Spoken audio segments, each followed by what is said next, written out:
여러분에게 한번 묻고 싶어요. 여러분은 나 자신이 잘 되기를 바라십니까? 물으면 말하겠죠. 누구나 다 자기가 잘 되기를 원하고 바랄 거예요. 근데 여러분, 그것은 의무는 아니에요. 내가 잘 되기를 바라는 마음, 그건 막연한 소원일 뿐입니다. 세상에 그 누구도 막연하지만은 내가 잘 되기를 바란다, 이런 마음 갖고 있지 않는 사람이 없어요. 다 그래요. 근데 그것은 막연한 소원일 뿐이지, 막연한 바람일 뿐이지 응원하는 것은 아니에요. 사람들은 자기를 응원하는 사람도 있지만은 많은 사람들이 자기를 방해하는 사람, 자기 인생을 해치는 사람들이 있습니다. 응원은커녕 해치는 사람이 있다니까요. 세상에 그런 사람이 있나 생각 들 거예요. 여러분 잘 생각해 보세요. 여러분 스스로는 자기를 응원하는 것 같습니까? 잘 됐으면 좋겠다, 그건 응원이 아니라니까요. 왜 우리가 자기를 방해하는 사람이 있다고 하느냐? 어떤 사람이 방해하는 거냐? 자기 인생에 대해서 관심을 갖지 않는 거예요. 그냥 흘러가는 대로 가만히 내버려두는 겁니다. 그냥 제가 하고 싶은 대로 하는 거예요. 놀고 싶을 때 놀고, 입에 맛있는 거 다 먹고, 친구 따라 뭐 재밌는 거 설렁설렁 사는 거예요. 여러분, 그게 뭐냐면은 자기를 응원하지 않는 사람이에요. 자기 인생을 방해하는 사람입니다. 되는 대로 사는 사람이에요. 이런 사람들이 얼마나 많은지 몰라요. 빛나는 내 인생을 그 누구 내가 응원해야 되는데, 남들은 응원하는, 자기는 자기를 응원하지 않습니다. 오히려 방해꾼으로 사는 사람들이 적지 않습니다. 김병환이라는 사람이 이제 생각의 힘, 이런 책을 썼는데, 이분의 책을 읽어보니까 이분은 직장 생활을 하다가 도서관에 들어가서 얼마나 많은 책을 읽는지 몰라요. 근데 이분이 생각의 힘이라는 그 책에서 술주정꾼 어느 가장을 얘기를 해요. 이 가장은 술을 너무 좋아하는 거예요. 여러분, 술을 좋아해서 올바른 인생 사는 사람 없어요. 이 아버지는 술만 먹고 들어오면은 엄마를 때리고, 아들 둘이가 있는데 못 살게 구는 거예요. 자기가 왕노릇 하는 거예요. 그래서 이 아버지는 술을 좋아하고 또 술꾼이고, 술 먹고 오면 늘 가정이 어려워요. 여러분, 그런 가정이 어떻게 평화가 오겠습니까? 여러분, 술 먹는 사람 술 끊으셔야 돼요. 어떤 이유도 소용없습니다. 이런 술주정뱅이 아버지 밑에 두 아들이 자랐는데, 두 아들 중에 하나는 아버지처럼 술꾼으로 그렇게 살아요. 그럴 확률이 높잖아요. 그런데 한 아들은 아주 인품이 고상한, 사람들에게 따뜻한 그런 변호사가 됐다는 거예요. 아니, 그렇게 어려운 똑같은 환경인데 어떻게 그런 고상한 변호사가 나올 수 있을까? 한 사람은 그냥 아버지처럼 사는 거, 그건 너무 당연한 것 같은데, 그런 똑같은 환경인데 한 사람은 그렇게 되고 한 사람은 이렇게 되는 그 이유가 어디 있느냐? 이 책에는 뭐라고 하냐면은 생각의 힘이라는 겁니다.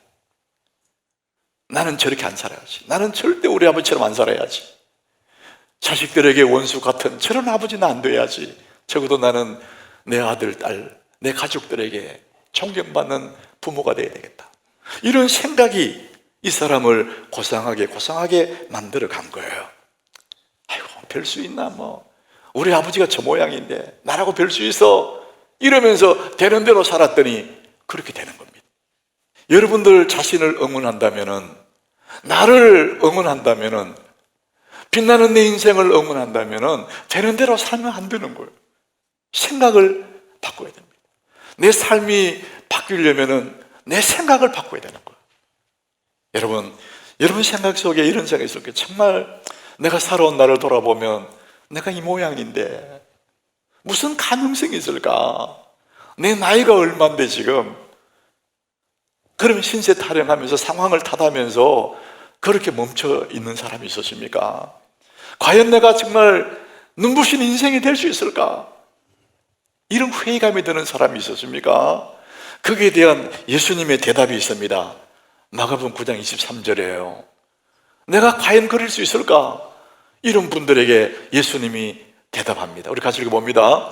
예수께서 이르시되 할 수 있거든이 무슨 말이냐? 믿는 자에게는 능히 하지 못할 일이 없느니라 하시니. 여러분, 이 말씀을 믿으시길 바랍니다. 여러분, 누구든지 가능하다는 거예요. 할 수 있거든이 무슨 말이냐, 이 사람아. 너는 빛나는 삶을 살 수 있어. 너는 정말 멋진 인생을 살아갈 수 있는 거야. 믿는 자에게 능히 하지 못할 일 없다. 이 생각을 바꾸라는 거예요. 여러분 빛나는 인생 될 수 있음을 믿으시길 바랍니다. 예수님이 응원하는 겁니다. 여러분, 그렇게 되기를. 그런데 자기 자신이 정작 응원하지 않고 되는 대로 살고 핑계하면서 대충 살고 그러면 안 된다는 거예요. 여러분, 눈부신 내 인생을 응원한다는 거, 우리의 생각을 바꾸는 거예요.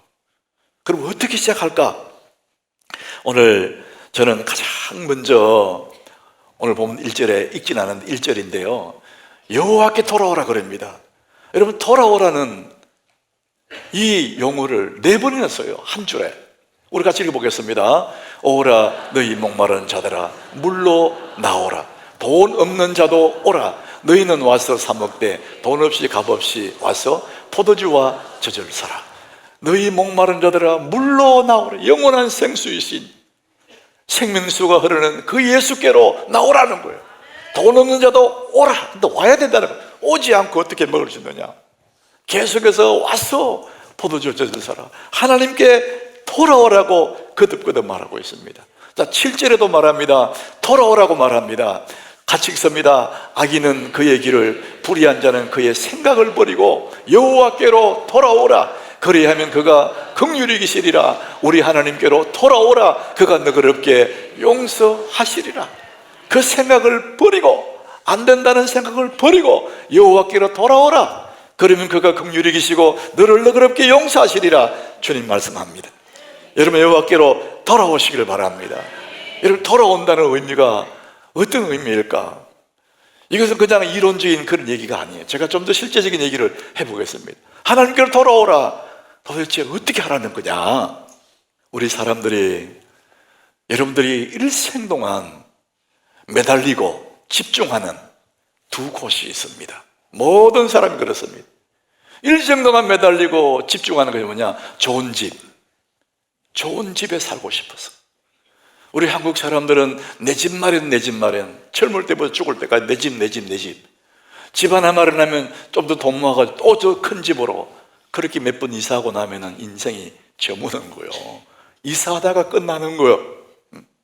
여러분, 계산해보면 그렇지, 진짜. 그러니까 일생 동안 집중하고 애쓰고 매달리는 곳이 좋은 집이에요. 두 번째가 좋은 직장입니다. 좋은 직장에 가려고, 좋은 사업장을 찾으려고 얼마나 애를 씁니까? 청년들은 뭐 맨날 좋은 직장에 가.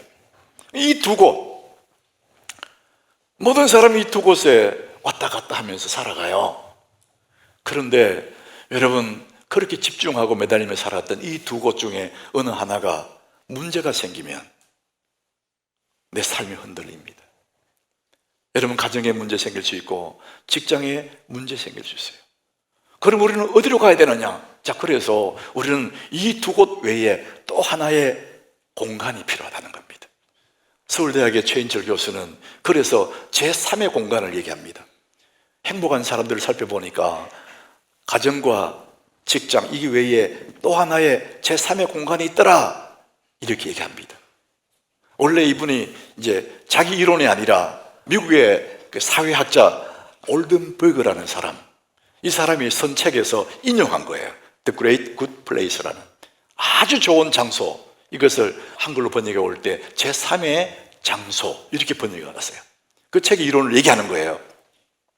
그 사람들은 제3의 장소가 필요하다는 겁니다. 직장과 집, 요 두 개만 가지고는 안 된다네요. 그래서 사람들은 제3의 장소를 찾기 위해서, 행복하기 위해서 여행을 가고, 이런 가을에 단풍놀이 가고, 친구 만나러 가고 그러거든요.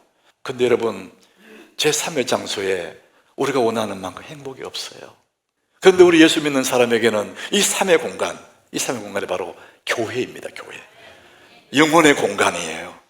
여러분, 이 교회가 내 인생의 3의 공간이 될 때 첫 번째 공간, 두 번째 공간이 흔들려도 아무 문제가 없습니다. 내 제3의 공간, 하나님의 집, 이 교회는 흔들리지 않습니다. 내가 여기에 딱 뿌리를 내리고 있으면은 세상이 다 흔들려도 괜찮습니다. 하나님의 집에 내가 있는 거니까요. 사랑하는 여러분, 우리 예수 믿는 사람들이 여호와께로 돌아온다, 그 의미는 뭐냐? 교회로 돌아온다는 얘기입니다. 얼마나 많은 사람들이 제3의 공간을 찾아서 떠났습니까? 이런저런 이유로 교회를 떠납니다. 그 인생은 흔들리는 것입니다. 교회로 돌아오라는 거예요. 우리 개혁주의, 칼빈주의 신앙의 입장이 있습니다. 3대 원리가 있어요. 가장 중요한 첫 번째가 하나님 중심입니다.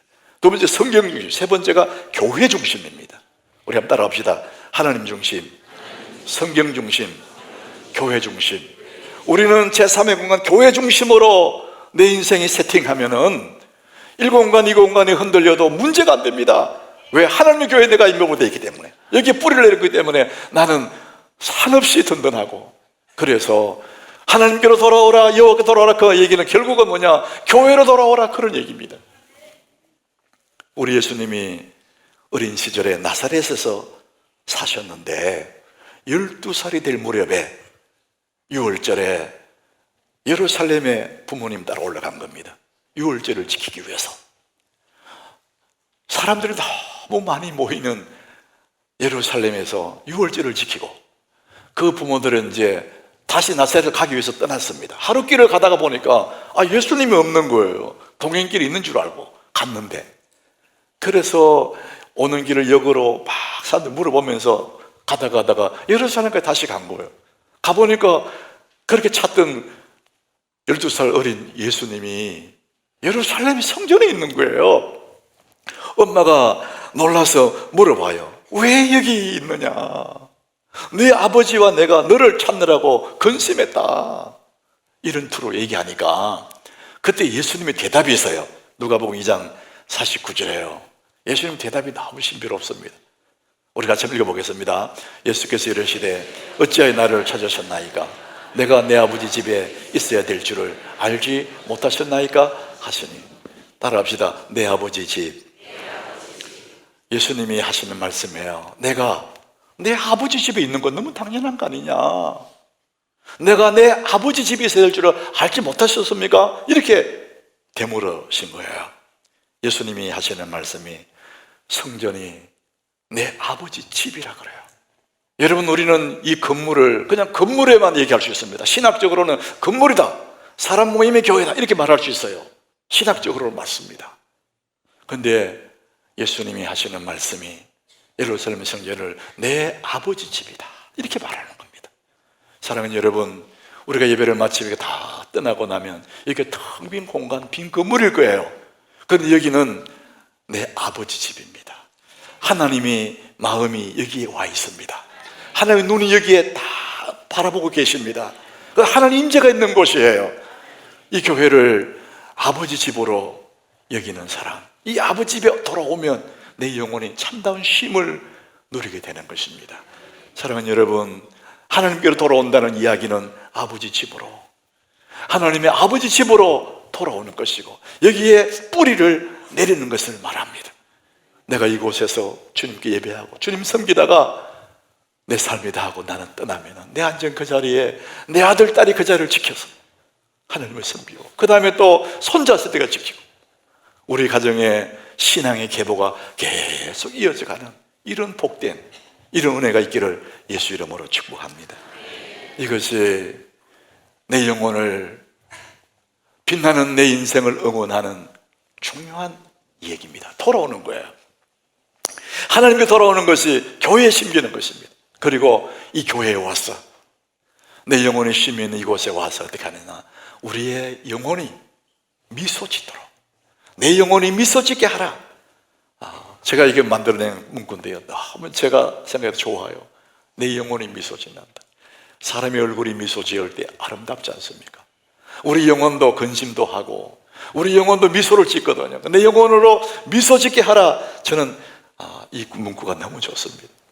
제가 이 문구를 얘기한 성경 구절은 마태복음 17장 예수님이 변화산에 간 얘기예요.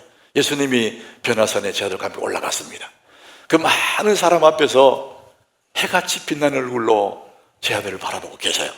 11장 2절에 그 말씀 하거든요. 그 많은 사람들 앞에서 변형되셨는데 그 얼굴이 해같이 빛난다 그랬어요. 저는 이 성경 구절을 보면서 참 주님이 그 얼굴이 해같이 빛난다. 야, 그 얼굴이 해같이 빛난다. 얼마나 밝으셨을까. 근심 하나 없고 걱정 하나 없는 너무나 밝은 그 얼굴.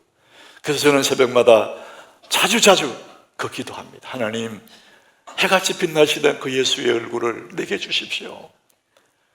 내 얼굴이 비록 이렇게 새겼지만 주님이 해같이 빛나는 얼굴로 살고 싶어요. 주님의 그 큰 눈망울, 그 눈으로 한번 바라볼 때 사람들이 그렇게 위로되는 그 주님의 그 눈동자, 그 눈망울 내게 주십시오. 주님의 따뜻하고 극한 주님의 그 마음, 온유하고 겸손한 그 마음을 내게 주십시오. 자주 제가 그 기도를 하거든요. 근데 아직도 한참 멀었겠죠. 그래서 내 영혼을 미소 짓게 하라. 여기서 나온 거예요. 주님의 그 빛나는 얼굴. 여러분, 그 빛나는 얼굴에는 빛나는 영혼이, 내 영혼이 미소 지을 때 얼굴이 빛나지 않겠습니까? 여러분 영혼이 미소 짓게 하시기를 바랍니다. 어떻게 우리 영혼이 미소 짓게 할 수 있느냐? 데살로니가전서 5장 16절 18절 너무나 잘 아는 말씀이에요. 내 영혼이 이렇게 미소를 지을 때 얼굴이 환하게 되는 겁니다. 우리가 읽어보겠습니다. 항상 기뻐하라, 쉬지 말고 기도하라, 범사에 감사하라. 이것이 그리스도의 손에서 너희를 향하신 하나님의 뜻이니라. 기뻐하고 기도하고 감사하고, 이게 행복의 세트예요. 여러분, 행복의 조건을 돈, 명예 이런 얘기 하잖아요. 그거 그렇지 않습니다. 정말 인간의 행복의 세트는 기뻐하는 거, 감사하는 거, 기도입니다. 이게 행복 세트입니다. 하나님 이것을 우리에게 말씀하시는 거예요. 항상 기뻐하라 이렇게 말씀하시거든요. 범사에 감사라, 굉장한 의미가 있어요.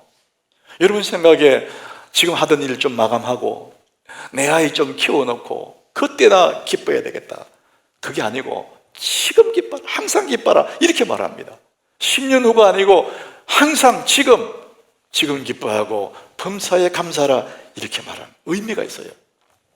어떤 연구의 그 자료를 보니까 여러분, 행복 100점짜리 행복이 있다고 해봅시다. 100점짜리.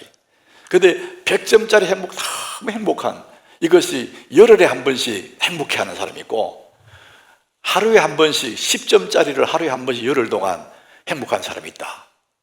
큰 행복을 가진 사람과 작은 행복을 계속하는 사람, 이 두 사람이 있는데 누가 더 행복할까? 연구에 의하면은 100점짜리 행복 한 번 하는 것보다도 매일매일 10점짜리지만 행복하는 사람이 훨씬 더 건강하고 오래 살더라, 이런 연구가 있습니다. 행복의 총합은 여기도 100이고 이것도 100이에요. 그런데도 한 번이 아니라 계속해서 반복, 그것이 훨씬 더 행복하고 감사하더라, 이런 얘기를 합니다. 우리 16절을 우리 다시 한번 읽어보겠습니다. 항상 기뻐하라. 여러분, 거기에 의미가 돼요. 10점짜리 행복을 누리는 겁니다. 항상 기뻐하는 겁니다. 그럴 때 우리는 정말 우리 영혼이 미소를 짓게 되고 우리 얼굴이 해같이 빛나는 그런 모습으로 살게 되는 거예요. 항상 기뻐하라, 범사에 감사하라, 쉬지 말고 기도하라. 이것은 행복 세트인데, 다른 말로 하면은 너희 영혼을 미소 짓게 해라, 그 말이에요. 내 영혼을 미소 짓게 하는 것은 돈으로 안 됩니다. 내 영혼을 미소 짓게 하는 것은 항상 기뻐하고 쉬지 말고 기도하고 범사에 감사할 때 내 영혼은 미소 짓게 되고 내 영혼은, 내 얼굴은 해같이 빛나게 되는 줄 믿으시길 바랍니다. 여러분, 우리 영혼이 미소 지을 때, 우리 얼굴이 해같이 빛나는 모습으로 살아갈 때 여러분 확실합니다. 우울증이 물러갈 줄로 믿습니다. 내 마음이 칙칙하고 무겁고 이런 멍해줄에 매여 있는 것들이 내 영혼이 미소 지을 때 떠나가게 될 줄로 믿습니다. 이런 치매도 물러갈 줄로 믿습니다. 내 영혼이 밝게 미소를 짓고 있는데 어떻게 그것들이 올 수 있습니까? 여러분, 우리 주님이 하시는 말씀이 진리예요. 항상 기뻐하라는 겁니다. 쉬지 말고 기도하고 범사에 감사하라. 그러면 너는 언제나 복된 얼굴로, 빛나는 얼굴로 살아가게 된다. 이것이 너의 영혼을, 네 자신을 응원하는 최고의 응원이다, 이렇게 말합니다. 우리의 삶의 최고의 응원은 기도하는 겁니다. 항상 기뻐하고 쉬지 말고 기도하는 것, 이것이 나를 응원하는 가장 좋은 응원이에요. 나 자신을 가장 최고의 응원은 기도하는 것입니다. 여러분, 기도할 때 우리 영혼이 미소를 짓게 되거든요.